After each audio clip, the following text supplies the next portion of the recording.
بسم الله الرحمن الرحيم الحمد لله رب العالمين والعاقبة للمتقين ولا عدوان إلا على الظالمين والصلاة والسلام على أشرف الأنبياء والمرسلين نبينا محمد وعلى آله وصحبه أجمعين سلام الله عليكم ورحمة الله وبركاته.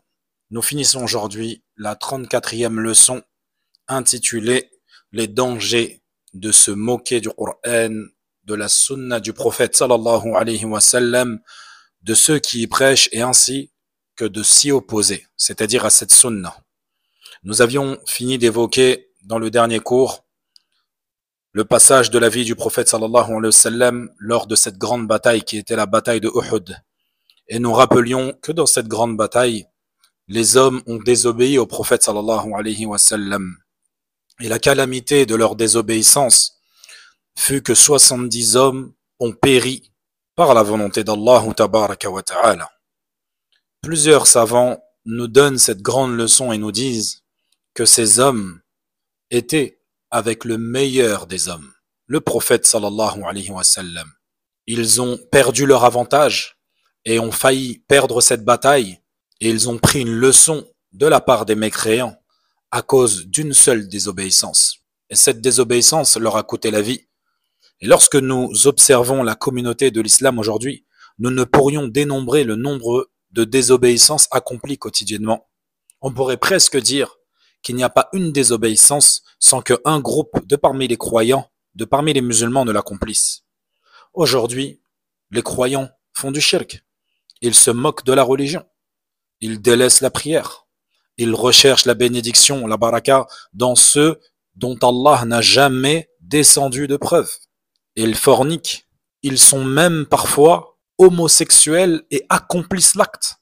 Ils volent, ils mentent, ils trichent, ils soudoient, ils pratiquent l'usure, ils trichent dans les pesées, et il y en a même certains, parmi les péchés que je viens d'évoquer, qui sont accomplis par les musulmans de nos jours, qui ont coûté la vie à des peuples qui nous ont précédés. Allahu musta'an. C'est-à-dire que certains peuples ont fait, comme le fait de tricher dans la pesée, ça leur a coûté leur vie. Bien sûr, avec cela, ils faisaient du shirk. Mais aujourd'hui, combien trichent sur la pesée et font du shirk? Également, le peuple de Lot, alayhi salatu wassalam, qui pratiquait cette perversité, qui était de forniquer entre hommes, ou d'autres actes qui ont été faits par d'autres peuples qui nous ont précédés, et qui étaient de graves désobéissances et qui leur a coûté la vie. La question qu'on doit se poser, c'est comment pouvons-nous faire partie des grands gagnants si nous pratiquons ce que ces gens ont pratiqué? Et pire encore, comment la communauté peut s'en sortir avec tout cela? Et c'est de cela que certains extrémismes naissent, en voulant rendre mécréant toute la communauté due à ses péchés. Et ce qu'on doit se dire dans un premier temps, c'est que nous devons nous regarder dans un miroir, réviser notre situation, analyser notre relation avec Allah Azza wa Jal et faire un pas vers Allah tabaraka wa ta'ala en se recadrant, en se réformant et ne pas pointer du doigt les gens en les rendant mécréants à tout va. Naam, si tu ne peux pas modifier tout ce qu'il y a autour de toi et dans la communauté, tous les maux qui se passent dans cette communauté, alors revois ta personne dans un premier temps. Allah ne dit-il pas dans le Coran, Ya ayyuhalladhina amanu, qu anfusakum, ô vous qui avez cru, sauvez vos âmes, c'est-à-dire commencez par vous-même. Réformez-vous, vous-même. Naam, il y a des milliards de musulmans qui sont dans la perversion, qui sont dans la perdition, qui sont dans le mal. Si l'un d'entre nous revient vers Allah, ça sera déjà un de moins dans la perversion. Et un vaut mieux que rien.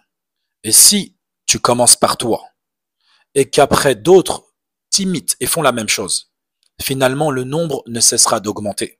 Mais malheureusement, aujourd'hui, nous avons des gens qui ne veulent pas se réformer eux-mêmes et qui ne cessent de crier sur tous les toits que les musulmans sont les pires, que les musulmans sont perdus, que les musulmans sont arriérés. Et pire que ça, ils mettent en avant les mécréants, ils mettent en valeur les mécréants et leurs faux principes et leur fausse exemplarité. Ils ne cessent d'incriminer les musulmans en disant, par exemple, les Arabes d'Afrique, les Africains subsahariens, les Asiatiques, etc., etc., sont les pires. Voire même, ils nous disent, les musulmans convertis sont les pires des musulmans. Toute autre calomnie, tout autre mensonge qui sont dits. Alors que cette communauté ne cessera d'être composée de gens bien et qu'il y aura toujours du bien en elle. La communauté de l'islam est la communauté de la miséricorde. Cette miséricorde, Allah seul peut la dénombrer. Et sachez qu'à chaque instant de cette vie, à chaque minute, il y a des gens qui entrent dans cette belle religion et qui viennent avec un cœur pur, en ayant des convictions et des déterminations saines pour pouvoir accomplir de grandes choses. Et cela, malgré tout ce qui est fait, tout ce qui est dit pour contrecarrer la conversion de ces gens. Voyez vous-même, les médias, rien n'est mis en place pour mettre l'islam en valeur. Et malgré cela, Allah tabaraka wa ta'ala étend sa lumière. Par la grâce d'Allah, il a conservé la connaissance de la manière dont priait le prophète sallallahu alayhi wa sallam. Il nous a préservé comment accomplir les actes obligatoires. Ceci est une miséricorde d'Allah tabaraka wa ta'ala. Et ceci, malgré toute la perversion qui existe aujourd'hui dans le monde, que ce soit des non-musulmans ou des musulmans. Allah tabaraka wa ta'ala ne cesse de maintenir un groupe sur la vérité. Aujourd'hui, l'Europe se plaint du nombre de gens qui quittent leurs fausses valeurs pour aller vers la valeur de l'islam, qui est celle de vouloir plaire à un Seigneur unique qui a tout créé. Et le fer de lance des croyants, c'est la piété. Comme nous dit Allah tabaraka wa ta'ala, وَلَوْ أَنَّ أَهْلَ الْقُرَى آمَنُوا وَاتَّقَوْا لَفَتَحْنَا عَلَيْهِمْ بَرَكَاتٍ مِّنَ السَّمَاءِ وَالْأَرْضِ. Et si les gens des cités avaient cru et avaient été pieux, nous leur aurions certainement accordé des bénédictions du ciel et de la terre. Ar-rizq biyadillah. La subsistance est entre les mains d'Allah. Et la subsistance, elle s'obtient par la piété, par la taqwa. Comme nous dit Allah tabaraka wa ta'ala, Tabaraka alladhi biyadihi al-mulk wa huwa ala kulli shay'in qadir. Béni soit celui dans la main de qui est la royauté, et il est l'omnipotent. Donc le conseil qu'on se donne mutuellement, c'est de s'améliorer personnellement, améliorer notre situation avec Allah tabaraka wa ta'ala, notre relation. Et soyons certains que Allah tabaraka wa ta'ala nous en donnera la pleine récompense. Ala kulli hal, nous étions en train de parler du fait qu'une désobéissance a coûté la vie à 70 personnes, 70 hommes. Et parmi eux, Hamza, Asadullah, radiyallahu anhu. Le prophète sallallahu alayhi wa sallam fut également blessé lors de cette bataille à cause de cette désobéissance. Et ceci parce qu'ils ont désobéi. Que devrions-nous dire alors de ceux aujourd'hui qui se moquent carrément de cette religion? Ils désobéissent et ils se moquent par la même occasion. Allahu musta'an. Donc l'islam en tant que tel est une religion parfaite. Mais le manque vient de la communauté. Et il restera toujours du bien dans cette communauté. Réveillons-nous et revenons vers Allah, sincères et repentants. Puis Shir al-Wasabi rahimahullah nous donne des récits. Parmi ces récits, il nous dit le récit concernant d'un homme qui s'est moqué du siwak, qui est un petit bâton de harak qui nous permet de nous brosser les dents. An-Nabi sallallahu alayhi wa sallam nous a dit dans un hadith authentique, Innahu matharatun lil fam wa mardatun lil rabb. Il est une purification pour la bouche et une satisfaction de la part de notre Seigneur. Et cet homme qui s'est moqué du siwak, il est cité dans le livre Al-Bidaya wa Nihaya de l'imam Ibn Kathir rahimahullah tabaraka wa ta'ala. Donc ces récits qui vont nous être évoqués sont des récits qui comportent des choses réelles et véridiques, et d'autres on ne sait pas et on n'a pas les sources authentiques ou réelles. Mais il y a quand même des grandes leçons à tirer du fait de la désobéissance qui est mentionnée dedans, et la désobéissance bien sûr au prophète sallallahu alayhi wa sallam. Le premier récit dit que Ibn Khalikan raconte un écrit de Cheikh Qutb ad-Din al-Yunani qui nous dit qu'un jour, les vertus du siwak furent mentionnées à un homme. Il se faisait appeler Abu Salama et il venait de la région de Bosra. Cet homme était un homme débauché et impudique. Et un jour, il a dit, en jurant par Allah, Wallahi, je ne me curerai avec que mon derrière. Et il est rapporté qu'il a pris le siwak, il l'a rentré dans son derrière, puis il l'a ressorti. Les gens qui racontent ce récit nous disent, par Allah, pendant 9 mois, il se plaignait de douleurs au ventre et au derrière. Et au bout de 9 mois, il a mis au monde un enfant à l'image d'un rat. Wa'iyadhu billah. Wa nas'alullah al-afwa wal-afiya was-salama. Et cet enfant, il avait 4 pattes. Il avait une tête de poisson.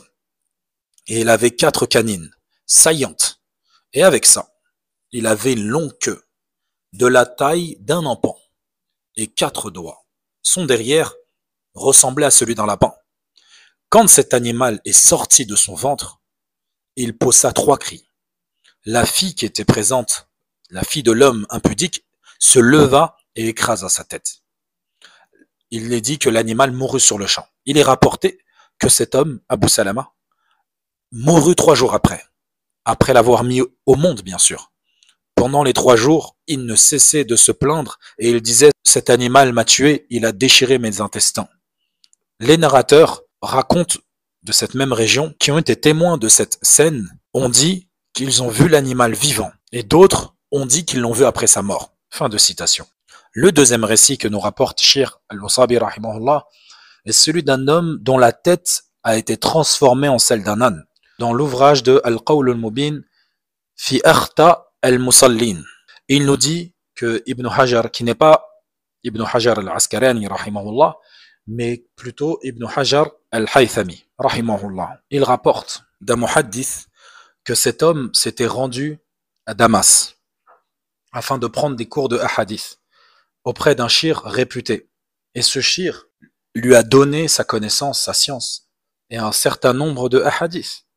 Et à chaque fois qu'il lui enseignait des hadiths, il lui enseignait à travers un voile, c'est-à-dire il se cachait avec un voile. Et l'homme qui était venu pour apprendre la science du hadith, son séjour s'est éternisé, il s'est prolongé.